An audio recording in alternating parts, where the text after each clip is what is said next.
Imagine this. You've been walking through life as if it were a path you chose. You've celebrated victories, mourned losses, chased dreams, feared failure. But one night, just before sleep takes you, a strange thought creeps in like smoke under a door. What if none of this was ever really yours? Not your beliefs, not your dreams, not even your fears. They were whispered to you when you didn't know how to resist them, infused into bedtime stories, coded into cartoons, painted into advertisements, reinforced by 1,000 nods of approval and 1,000 more subtle punishments. Before you ever asked, "Who am I?" the answer was already given to you. You were told what success looks like. You were told what's attractive, what's disgusting, what's respectable, what's rebellious, but in the acceptable way. You were given a map and then told you were free. But how free can you be if you've never questioned the cartographer? Think back. Why do you feel shame about certain things and pride in others?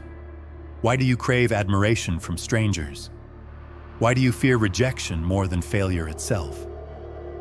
Is that truly you? Or is it the voice of something older, colder, and far more calculated? Maybe you've never really looked at your thoughts as foreign. Maybe you've mistaken programming for personality. Maybe the cage is invisible because it's made of ideas you call your own. And here's the paradox. The deeper you believe you are free, the more blind you become to the bars that hold you.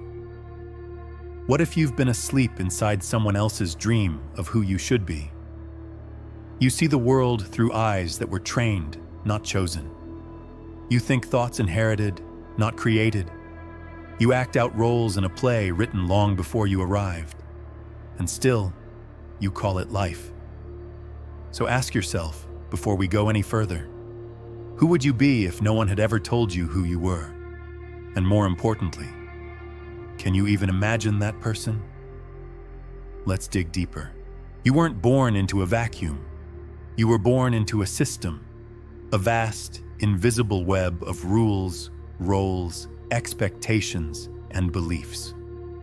From your earliest breath, society began weaving its threads into your mind, long before you could question or understand.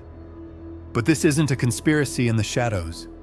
It's more insidious, more intimate. It's in the lullabies sung to you, the fairy tales read to you, the body language of your parents, the language itself. Carl Jung once said, "Until you make the unconscious conscious, it will direct your life, and you will call it fate." But what if society deliberately populates your unconscious with its own blueprint? From your first steps, you were rewarded for fitting in. Obedience earned praise. Rebellion earned correction. You were handed labels: good, bad, smart, lazy, beautiful, average. And you wore those labels like skin, without realizing they were stitched on by others.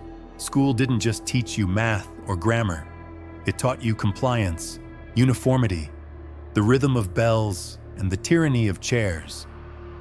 The subtle message was clear. The world is a machine, and you must become a cog. Standardized testing wasn't about your potential. It was about how well you could align with the system.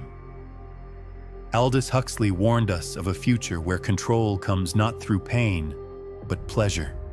Not through force, but seduction. The modern world doesn't need whips.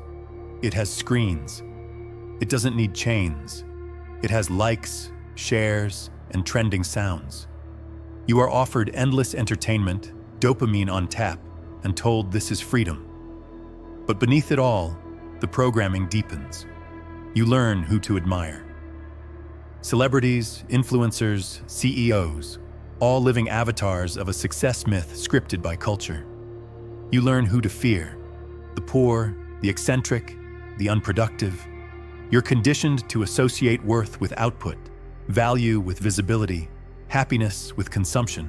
Friedrich Nietzsche spoke of the herd instinct, how society demands conformity under the illusion of morality. But if morality is merely social obedience in disguise, then what happens to your authentic self? You don't rebel. Not really. You accessorize your cage. You decorate your conditioning. You call your conformity choice because the alternatives were hidden from you long ago. This is the hidden tragedy. You mistake adaptation for identity. And as you blend in, you slowly vanish. Not physically, but existentially.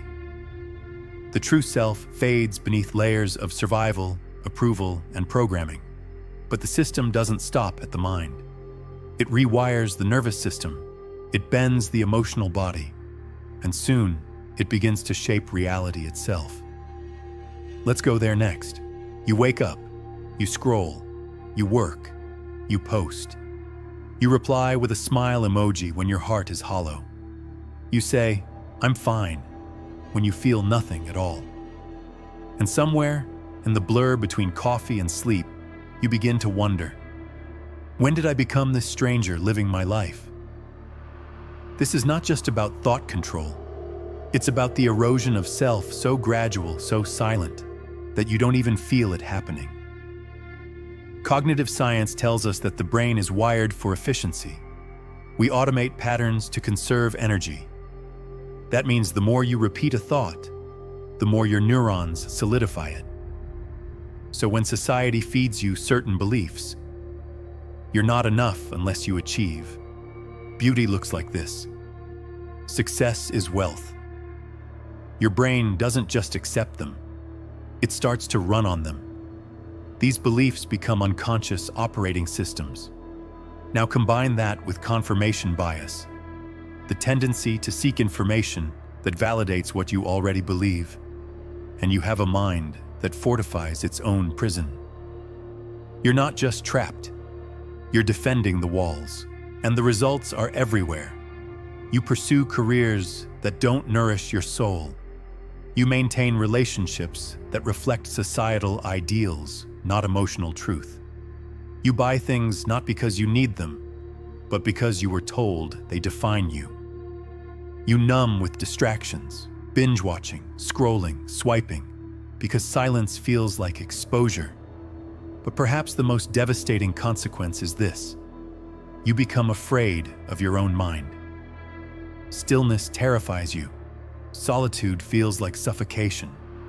Not because either is unnatural, but because in those rare, quiet moments, the programming wobbles. A sliver of doubt cuts through the noise. And that's dangerous.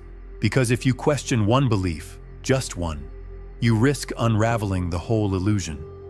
Arthur Schopenhauer believed that most people mistake the will of society for their own, and so they suffer not from who they are, but from the impossible standards of who they think they should be.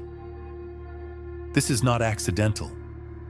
Society thrives on predictability, on keeping you busy, anxious, productive, docile. If everyone suddenly stopped and asked, "What do I truly want beneath all the noise?" the system would collapse. And here's the twist. Even your desire to break free can be co-opted, packaged, marketed, sold back to you as authenticity. Because nothing terrifies a programmed world more than an unprogrammable mind.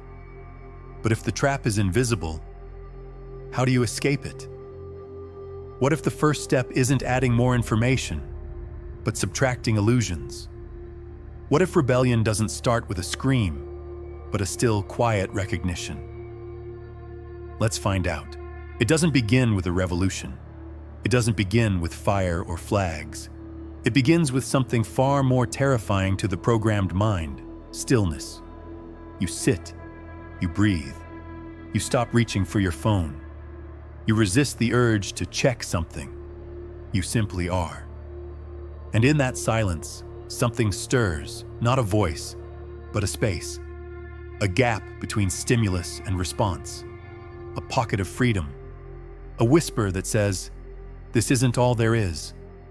That's when the real rebellion begins, not by running faster in the same direction, but by turning around completely. By daring to look at the architecture of your own beliefs. by asking the question most people avoid for their entire lives. Whose thoughts are these? Nietzsche once wrote, "The individual has always had to struggle to keep from being overwhelmed by the tribe. And that struggle in this era is more subtle than ever. It's not fought with weapons, it's fought with awareness." So how do you fight back? You become dangerously curious. You question the narratives you've inherited, especially the comfortable ones. You stop treating tradition as truth. You learn to sit with uncertainty, not as a problem to fix, but as a doorway to yourself. And here's the paradox. Freedom doesn't come from adding more. It comes from unlearning.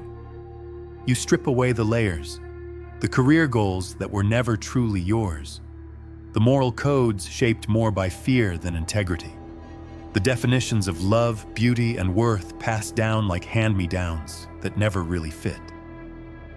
You burn the blueprint society handed you and start sketching your own, but it won't be easy. At first, everything will feel hollow. Your old life will echo in your bones like a phantom limb. You'll feel lost, alienated, even crazy. That's normal. That's the detox. Because in a world addicted to speed, depth feels like drowning. In a world obsessed with image, introspection feels like death. But it is not death. It is rebirth.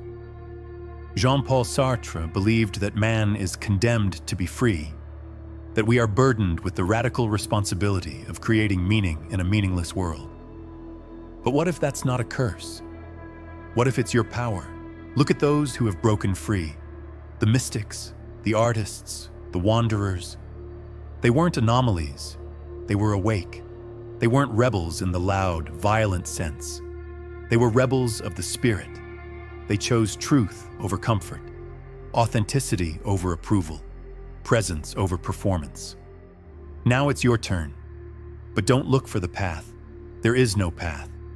There is only this moment, this breath, and the choice to be fully, painfully, beautifully awake. And when you choose that, something miraculous begins to happen.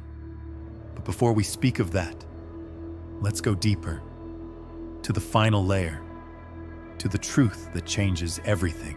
Imagine this. One day, you wake up, not from sleep, but from illusion. The illusion that your mind was ever yours to begin with, and it hits you like thunder in a silent cathedral. You were never just thinking. You were being thought, by culture, by childhood, by systems so ancient and invisible that even your resistance was part of their design.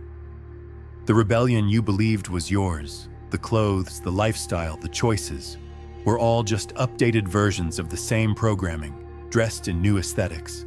Even the spiritual path, the self-help books, the morning routines, all rituals in a temple built on borrowed blueprints.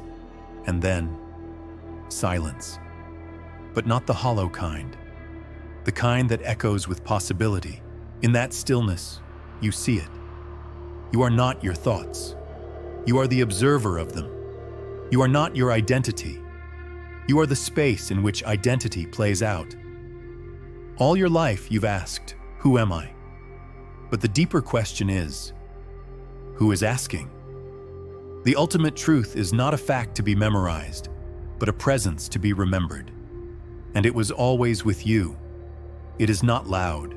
It is not sold in stores. It cannot be branded, monetized, or marketed. Because it is not a thing. It is you, before the world told you who to be. Call it consciousness. Call it soul. Call it whatever your vocabulary allows. But feel it now. That quiet flame beneath all noise. That pure awareness untouched by praise or punishment. That is what society tried to bury beneath distractions, desires, and definitions. Because a person who remembers their essence is dangerous, not to others, but to the illusions that bind them. The real escape was never from the system. It was from the false self the system built within you. This truth doesn't offer comfort. It offers clarity. And with clarity comes freedom. Not the freedom to do whatever you want, but the freedom to want differently, to choose authenticity over adaptation, to pursue purpose instead of performance, to create instead of conform, to love without agenda, to live without masks. You no longer need society's permission to be real. You only need your own. So now the question is not, what will they think? But, what will I become when I am no longer playing a role? That's the final and most terrifying liberation. Realizing you were never trapped, only asleep. Now you are awake, and nothing will ever be the same again. Go, live not as who you were told to be, but as who you are. Raw, unfiltered, unrepeatable. The world does not need more copies. It needs one thing: you.